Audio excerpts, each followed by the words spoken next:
Hello dear students, welcome to LBS. I am Priya Mishra. Today we will discuss the lesson in English for the student of class 10th. This chapter is from your book First to Flight. The chapter name is A Letter to God written by G.L. Fluence. Let's start with the introduction of this chapter. Now, the main character of this chapter is Lencho, who is farmer. As we all know, all farmers depend on good weather. जैसे हम जानते हैं सब farmers होते हैं वो अच्छे मौसम का इंतजार करते हैं अपनी फसल के लिए। तो यहाँ पे लेंचो है वो भी अपनी अच्छी फसल के लिए गुड वेदर का वेट कर रहा है, रेनिंग का वेट कर रहा है। सडनली रेनिंग होती भी है, बारिश होती भी है, बट अचानक से वो बारिश कब हेल स्टॉर्म में कन्वर्ट हो जाती है, जिसकी वजह से जो उसकी जो क्रॉप्स है, कॉर्न की जो फील्ड है वो पूरी तरीके से डिस्ट्रॉय हो जाती है, पूरी तरह से खराब हो जाती है। सो ही बिकेम डिसहार्टन, जिसकी वजह से वो बहुत ही डिसहार्टन हो जाता है। So but he has a faith on God, but लेकिन उसका एक भगवान के ऊपर, गॉड के ऊपर विश्वास होता है। So that he decided to write a letter to God, जिसकी वजह से वो डिसाइड करता है गॉड को लेटर लिखने का। In this letter he requested God to give him 100 pesos. 100 pesos, peso it is a currency of Latin America. अब वो लेटर में गॉड को लिखता है कि मुझे 100 पैसों की जरूरत है। ठीक है, तो यहाँ पे आगे हम इस चैप्टर में एक्सप्लेनेशन में देखते हैं कि आगे इस चैप्टर में क्या होगा। Okay, let's start with this chapter.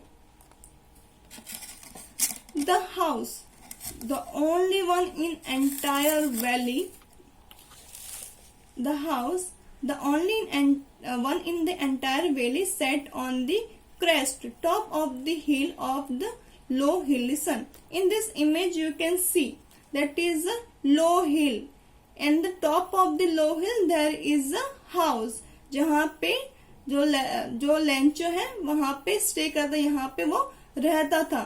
Now from this height one could see the river and the field of ripe corn dotted with the flower that always promised a good harvest. अब यहाँ पे जो Lencho है वहां पे यानी उसकी family अकेली यहाँ पे रहती थी, ये लो हिल पे। अब वो हिल से सबको, यानी हिल से, बिकॉज इट इज अ लो हिल, वहां से any one can see the river, the field of drip corn. अब यहाँ पे जो कॉर्न की जो फसल है बहुत अच्छी होगी, उसके जो फ्लावर्स है वो डिनोट करते हैं कि इस बार की जो फसल होगी, इस बार की जो हार्वेस्ट होगी वो गुड होगी। हार्वेस्ट मतलब फसल है जो अच्छी होगी। The only thing the earth needed was a downpour. Downpour means heavy rain और at least a shower mids mid rain. अब यहाँ पे अच्छी फसल के लिए अच्छी जमीन की जरूरत होती है, अच्छी जमीन के लिए अच्छी बारिश की जरूरत होती है। तो यहाँ पे सिर्फ अब सब कुछ अच्छी से क्रॉप तो बता रही है कि इस बार फसल अच्छी होगी, बट अब थोड़ी सी बारिश की जरूरत है ताकि वो फसल बहुत अच्छे से रेडी हो जाए। ठीक है, तो यहाँ पे downpour means heavy rain. Throughout the morning, Lencho, who knew his field intimately, अब intimately means closely, means बहुत अच्छे से जानना। ठीक है, तो यहाँ पे लेंचो है मॉर्निंग से ही वो जानता है कि उसकी जो फील्ड है वो अपनी फील्ड के बारे में बहुत अच्छे से जानता था। Had done nothing else but see the sky towards the north east। अब यहाँ पे लेंचो है मॉर्निंग से नॉर्थ ईस्ट की तरफ देख रहा है। ठीक है, let's see the next paragraph. Now we are really going to get some water, woman। अब यहाँ पे जो woman है she is a wife of Lencho। तो so वो बोल रहा है कि अभी शायद तक बारिश some water that is denoted to rain। okay, तो यहाँ बोल रहा है शायद तक बारिश हो सकती है। The woman who was preparing supper replied, yes, God willing। अब यहाँ पे जो वुमन है उनकी जो वाइफ है वो बोल रही है कि गॉड ने चाहा तो होगी। The older boys were working in the field while the smaller ones were playing near the house until the woman called to them, come for dinner. Listen, the older boys यहाँ पे बताए गए हैं, जो उनके जो बड़े बच्चे हैं जो फील्ड में वर्क कर रहे हैं, और जो छोटे स्मॉलर वंस जो छोटे हैं वो बाहर खेल रहे हैं, उनकी मदर है उनको डिनर के लिए बुला रही है. It was during the meal that just as Lancho had predicted, big drops of rain began to fall. अब यहाँ पे जैसे ही वो लोग डिनर के लिए खाना खाने के लिए बैठे, सडनली क्या होता है कि लेंचो ने जैसा प्रेडिक्ट किया होता है, जैसा बताया होता है, वैसे ही बारिश शुरू हो जाती है, जैसा लेंचो ने प्रेडिक्ट किया था. Okay, now in the north east huge mountain of the clouds could be seen approaching. अब यहाँ पे नॉर्थ ईस्ट जहाँ पे लेंचो देखता था कि वहां से बहुत सारे क्लाउड्स उसके हिल की तरफ आ रहे हैं. ठीक है. The air was fresh and sweet as we know. जैसे ही बारिश होती है तो हमारे मिट्टी की जो अच्छी सी स्मेल आती है, तो यहाँ पे भी एयर में बहुत अच्छी सी फ्रेश सी स्मेल आ रही है. The man feeling the rain on his body and when he return the explain, this aren't rain drops falling from the sky, they are new points. अब यहाँ पे जो लेंचो है वो बहुत ही एक्साइटेड है, बहुत ही प्लेजर यानी बहुत ही खुश है. ठीक है. सो बिकॉज किसी भी फार्मर के लिए बहुत खुशी की बात होती है अगर बारिश सही समय पे हो जाती है. तो यहाँ पे बारिश हो गई. अब यहाँ पे वो बारिश की कंपैरिजन कर रहा है, रेन ड्रॉप से कंपैरिजन कर रहा है कॉइन के साथ. बिकॉज इफ अगर फार्मर की क्रॉप्स अच्छी होती है तो वो मार्केट में उसको सेल करेगा. सेल करने के बाद जो उसको पैसे मिलेंगे इन रिटर्न. ठीक है. तो यहाँ पे कंपैरिजन उसकी रेन ड्रॉप से कंपैरिजन कर रहा है न्यू कॉइन्स मतलब पैसों से. The big drops are 10 cent pieces and the little ones are 5. तो यहाँ पे जो बड़े जो ड्रॉप्स है कंपैरिजन कर रहा है 5-10 से, 10 पैसे से, 10 रुपए से pieces. And the 5 little ones are 5. अब यहाँ पे जो लिटिल ड्रॉप्स से कंपेरिजन कर रहा है 5 पीसेस से. Now move to the next paragraph. With a satisfied expression, he regarded the field of ripe crop with its flower, draped means covered with the clothes with in a curtain of rain. अब यहाँ पे he was very excited and he is now satisfied. अब यहाँ पे बारिश की वजह से क्या हो रहा है, फ्लावर्स के ऊपर जो रेन ड्रॉप्स है वो पूरी तरह से, जो फ्लावर्स है पूरी तरह से रेन ड्रॉप से कवर हो चुके हैं.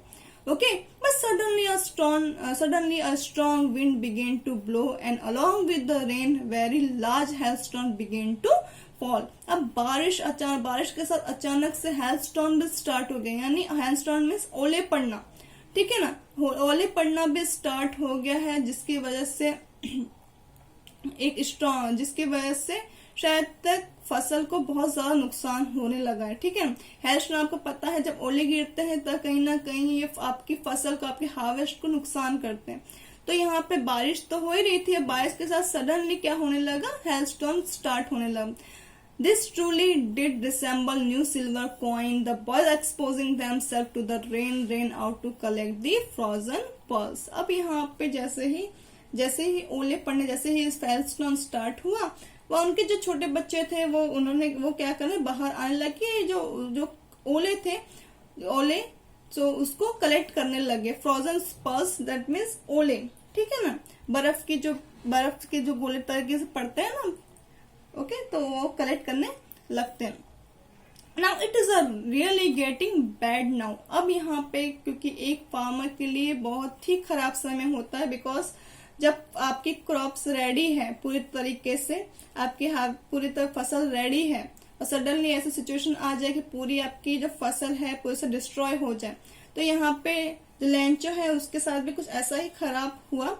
Explain the man, I hope it passed quickly, it did not pass quickly. अब सडनली क्या होता है, वो सोचता है कि सब चीजें अच्छे से ये बहुत जल्दी खत्म हो जाए, बट ये समय है वो, ये जो हेलस्टोन है रुकने का नाम ही नहीं ले रहा. For an hour the hail rain on the house, the garden, the hill side and the cornfield on the whole valley. The field was white as is covered with salt. अब यहाँ पे हेलस्टोन है वो एक घंटे कम से कम 1 घंटे तक वो चला।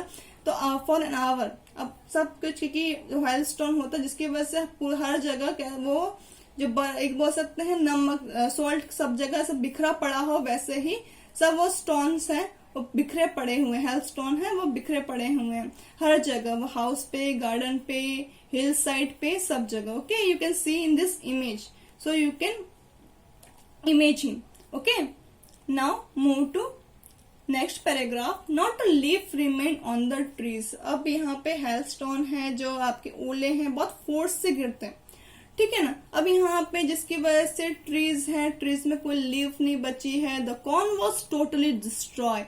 अब यहाँ पे जो कॉर्न की जो फील्ड थी पूरी तरह से डिस्ट्रॉय हो चुकी है। The flower were gone from the plants. अब यहाँ पे प्लांट्स में जितने फ्लावर्स थे वो पूरी तरह से खत्म हो चुके हैं। Lecture hall was filled with sadness.